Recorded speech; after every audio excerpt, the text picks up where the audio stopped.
చెప్తున్నా. వాక్యం ఒకటి నాకు డౌట్గా ఉందో, అది వాక్యం చదివితే నాకు కొంచెం క్లియర్గా అర్థమయ్యేలా చెప్తారా? ఏంటిదయ్యా? నేను తీస్తాను, మీరు తీయమంటే కనుక నేను తీస్తాను. నాకు తెలిస్తేనే నేను చెప్పేదయ్యా. ఇప్పుడు నేను కదా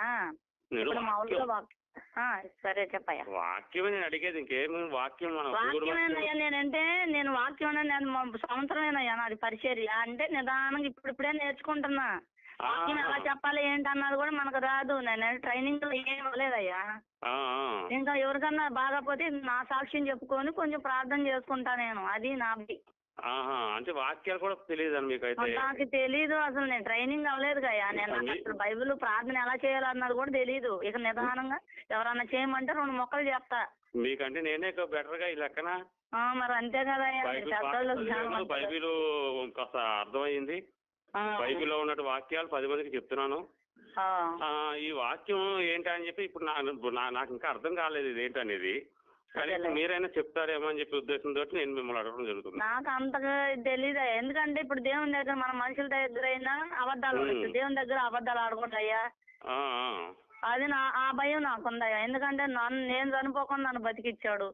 రాసి వచ్చిందని నేను చెప్పనయ్యా. అంతేలే, కాకపోతే తెలుసుకోవచ్చు కదా రాసుకునేది. ఇప్పుడు అంటే నాకేనండి ఇప్పుడు ఉంటది కదా మైండ్, చదివింది ఏం గుర్తుండదు. మీరు తీయండి, 2వ రాజులు తీయండి, మీకు అర్థమైతే చెప్తారు. 2వ రాజులు 18:27 తీయండి ఒకసారి. 18 తీయండి, 2వ రాజు 18. ఇప్పుడే తీయండి. బయట ఉన్నాను నేను. అవునా? అయితే ఇక్కడ నేను చెప్పనా? చెప్పండి అయ్యా. 2వ రాజులు 18:27 ఇంటికి వెళ్ళినప్పుడు చూసుకోండి. తర్వాత యెషయా 36:12 గుర్తుపెట్టుకోండి. డౌట్ పోతే కనుక మన మిత్రుడికి ఫోన్ చేస్తే నాకు కలుపుతాడు. 2వ రాజులు 18:27 ఏం రాస్తుందంటే, రబ్సాకే ఈ మాటలు చెప్పుటకై నా యజమానుడు నీ యజమాని వద్దకును నీ వద్దకును నన్ను పంపెను. రబ్సాకే ఏమంటుందంటే, నా యజమానుడు నీ యజమానుడి వద్దకును నీ వద్దకును నన్ను పంపెను అంటుంది. ఇంతకీ ఎందుకు పంపారట? తమ మలమును తినునట్లును తమ మూత్రమును తాగునట్లును మీతో కూడా ప్రాకారం మీద కూర్చున్న వారి వద్దకు నన్ను పంపెను కదా అని చెప్పింది. అంటే అర్థం ఏంటి? మరయ్యా చెప్పండి. ఎంత మలములు మూత్రములు త్రాగునట్లు తిరున్నట్లు ఆమెను రబ్సాకేని పంపించారట వాళ్ళు.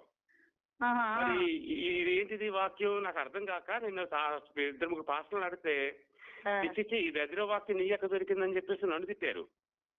నేను అడుగుతానయ్యా. అంటే ఇప్పుడు దైవజనులు ఉంటారు కదా తెలిసిన వాళ్ళు, అడిగి నేను కూడా కనుక్కుంటానయ్యా. అంటే నేను నిదానంగా ఇప్పుడిప్పుడే కదా చదువుకుంటుంది. యెషయా 36:12. సరేనయ్యా.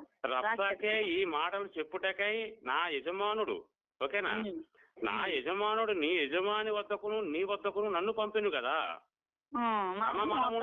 తమ మలములు తిరుగునట్లు తమ మూత్రములు తాగునట్లు మీతో కూడా ప్రాకారం మీద ఉన్న వారి వద్దకు నన్ను పంపెను కదా. మరి ఇది ఈ వాక్యం అర్థం ఏంటి? అదేనయ్యా అడుగుతానయ్యా. నేను ఇప్పుడు దైవజనులు ఉంటారు కదా పెద్దోళ్ళు, వాళ్ళు అట్లా అమ్మ ప్రార్థన చేస్తారు నాకు. యెహెజ్కేలు 3:5 ఏముందంటే, ఒక్క నిమిషం అయ్యగారు మధ్యలో మీరు ఉన్నారా?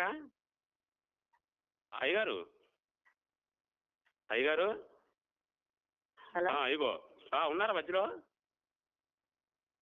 హలో అయ్యగారు.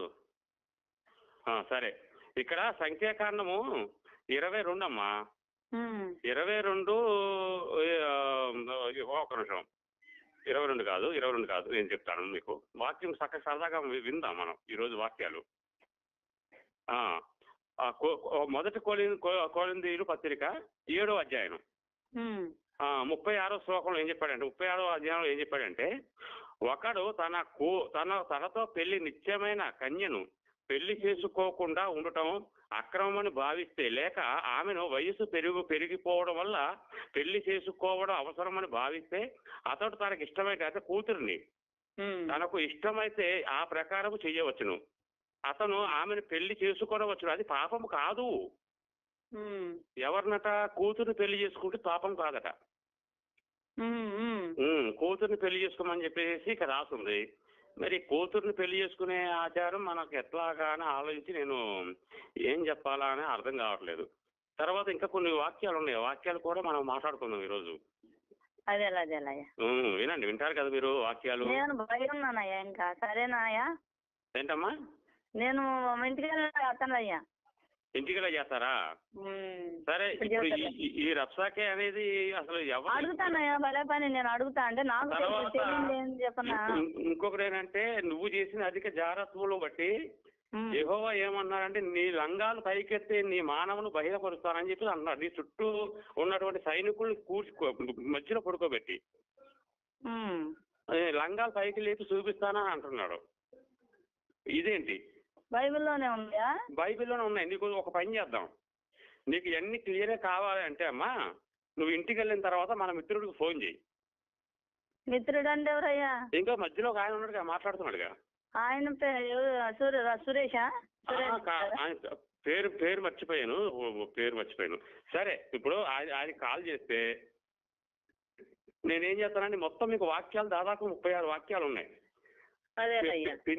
పిన్నితో కొడుకు సైనించాడు, తల్లితో కొడుకు సైనించాడు.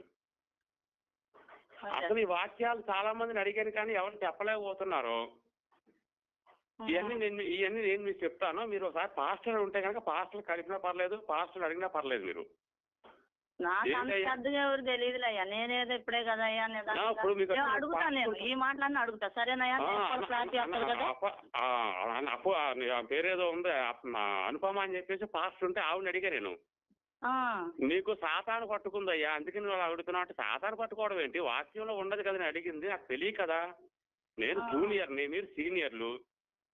మరి మీరు చెప్పాలి కదా. నాకు సాతాను పట్టుకోవడం ఏంటి? నాకు సాతాను పట్టుకుంటే బైబిల్ ఎందుకు పట్టుకుంటాను? ఇప్పుడు అనుపమ ప్రవక్త పెద్ద పాస్టర్, దాదాపు 200 మంది విశ్వాసులు 3 సంఘాలు నడుస్తుంది ఆవిడ. యూట్యూబ్ లో వచ్చుద్ది. తర్వాత ఆమె ఏం చేసిందంటే దశంభాగాలు ఇవ్వకపోతే ఏం జరుగుతుందో కూడా చెప్పింది. మీరు దశంభాగాలు ఇవ్వకపోతే బాత్రూమ్ లో కూర్చుని ఏడవండి, బెడ్రూమ్ లో పడుకుని ఏడవండి, కిచెన్ లో పడుకుని ఏడవండి, మీరు సావండి, మీ తద్దిరాలు పెట్టుకోండి అని చెప్పి అంది. అనుపమ దారుణంగా తిట్టింది. అంటే తిట్టడం అంటే ఏం లేదు, దశంభాగాలు ఇవ్వకపోతే మీరు సంఘాలు ఎలా నడుపుకోవాలి, తర్వాత మేము ఈ కిరాయిలు ఎలా కట్టుకోవాలి, మేము ఇల్లు కట్టుకోవాలని ఎలా కట్టుకోవాలి, కార్లు కొనుక్కోవాలి ఎలా కొనుక్కోవాలి. అదేలా నన్ను కూడా ఇంకా అంటే ఇంకా నువ్వు మీరైతే ఇంకా నా పిల్లలు అందరు చచ్చిపోతారనే వాళ్ళు. అయ్యో అవి ఇంకా లేదు. ఇంకా నువ్వు ఇప్పుడు మేము దేవుని దైవాలు ఇక్కడ ఇల్లు కొనుక్కున్నామయ్యా. అదే కొంచెం ఇల్లు మా ఆయన ట్రాఫిక్ పని చేస్తారు, కొంచెం ఇల్లు కొనుక్కున్నాం. ఇల్లు మాదయ్యా ఆత్నూరయ్యా. అయితే కొనుక్కుంటే అంటే అమ్మ వాళ్ళదేలే, మేము అందరు కలిసే ఉంటాం. అయితే ఆ ఇల్లు కొనుక్కున్నా కానీ ఇదిగో మీరు దేవునికి ఎప్పలేదు, మీరు చచ్చిపోతారు, మీరు బతకరు, ఇంతే ఇంకా మొత్తం ఎలాగుండి ఏదో అట్ట పొద్దుగూగులు తిట్టేది మమ్మల్ని. అబ్బా, ఎవరు? పాస్టర్ అమ్మ? పాస్టర్ గారు. ఇంకా లేదు, ఇంక పొద్దుగూగులు తిట్టేవాళ్ళయ్యా మమ్మల్ని.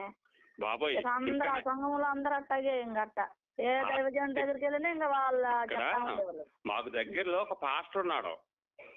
ఆ పాస్టర్ ఏం చేస్తాడంటే ఆ సంఘంలో నుంచి అందరూ వెళ్ళిపోయిన తర్వాత అందులో ఎవరైతే ఉన్నారో కొంచెం బాగున్న అమ్మాయిలు ఎవరైనా ఉంటే వాళ్ళకి సాయంత్రం రండి, మీకు దేవుడు మిమ్మల్ని పిలుస్తున్నాడు, మీతో మాట్లాడతాడంట దేవుడు అని చెప్పేసి పిలుస్తాడు. రాత్రి 8 గంటలకు రమ్మంటాడు. అయ్యా మీరు ఇప్పుడు దైవజనులు అన్నారు కదయ్యా, ఇప్పుడు మీరు అడిగే ప్రశ్నలకు అంటున్నారు కదా, మీరు ఇప్పుడు వాళ్ళకి మీరు అడిగే సమాధానాలు వాళ్ళకి చెబితే నాకు దేవుని కృపను బట్టి తెలిసిన వాళ్ళు ఎవరన్నా ఉంటే వాళ్ళకి ఏమన్నా నీ నెంబరు ఇవ్వండి. ఎందుకంటే మీరు అడిగే అన్ని వాళ్ళకి తెలుస్తాయి కదా, అంటే వాళ్ళ పెద్దోళ్ళు కదయ్యా. వాళ్ళకి తెలిస్తే ఒకటి మీకు కూడా తెలుసుకోవాలి. ఇప్పుడు ఇవన్నీ ఏంటంటే నేను ఏమంటానంటే ఇప్పుడు బైబిల్ ఉంది కదా, ఇప్పుడు ఇంటికి వెళ్ళాక బైబిల్ ఉంటది కదా, బైబిల్ చదువుతా నేను. బైబిల్ తీయండి. నేను చెప్పిన వాక్యాలు అందులో లేకపోతే అప్పుడు మీరు అడగండి నన్ను. సరేనయ్యా.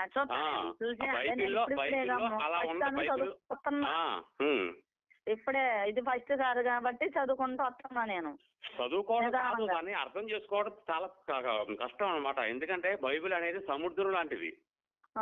కాబట్టి దాన్ని అర్థం చేసుకోవడం ఎలాగంటే ఎలా పడుకోబెట్టాడు ఈ పైగా నువ్వేం ఇంకోటి ఏం చెప్తారంటే నువ్వు బాహుగా వ్యభిచారం చేశావు, నువ్వు ఎవరితో పడితే ఆడితో పడుకున్నావు అని చెప్పేసి అంటాడు యెహోవా.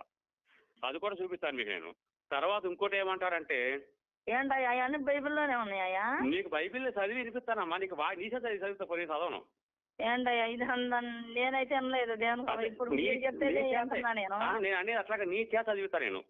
నువ్వు చదవాలి, నేను చదవను. నేను నిదానంగా చదువుకుంటున్నాలయ్యా, నేను అంత చదువుకోలేదమ్మా. నువ్వు అన్నావు కదా ఇవన్నీ బైబిల్లో ఉన్నాయని చెప్పి అన్నావు కదా. నీకు ఇంకో తెలుసా, ఇంకొక చండాలం ఉంది దీంట్లో.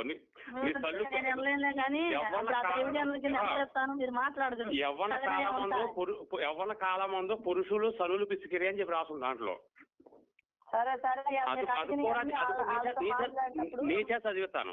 మీరు వినిపిస్తుంది కానీ సరేనయ్యా. సరేనమ్మా, నువ్వు పుస్తకం బాగా చదివి బైబిల్ బాగా చదివి మరి ఏం చేయాలనేది నువ్వు ఆలోచించుకో. ఇంకోటి ఏంటంటే నువ్వు మీ భర్త అన్యుడు అనుకో, నువ్వు సాటుగా తీసుకెళ్లి ఆయన రాళ్ళతో కూర్చొని చంపేయాలి తెలుసా నీకు. బైబిల్ అవి రాస్తుంది. ఆయన రాళ్ళతో కొట్టాలా? ఆయన కనుక గుళ్ళకి వెళ్తానని చెప్పేసి నువ్వు కనుక రమ్మన్నాడు అనుకో, నువ్వు యేసు గారిని నమ్ముకున్నావు కదా, ఆయన రాళ్ళతో కూడా చంపేయాలి. అసలు ఆయన ఎవరిని నమ్మడం, ఏ దైవజన్ను కూడా నమ్మడయ్యా. కనీసం వస్తానన్నా కానీ రావద్దంటాడు మా ఆయన అయితే. హలో, ఒక్క నిమిషం అమ్మా. హలో, జై శ్రీరామండి.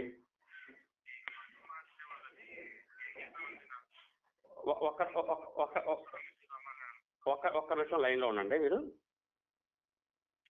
అమ్మా చెప్పండి అమ్మా. Hello hello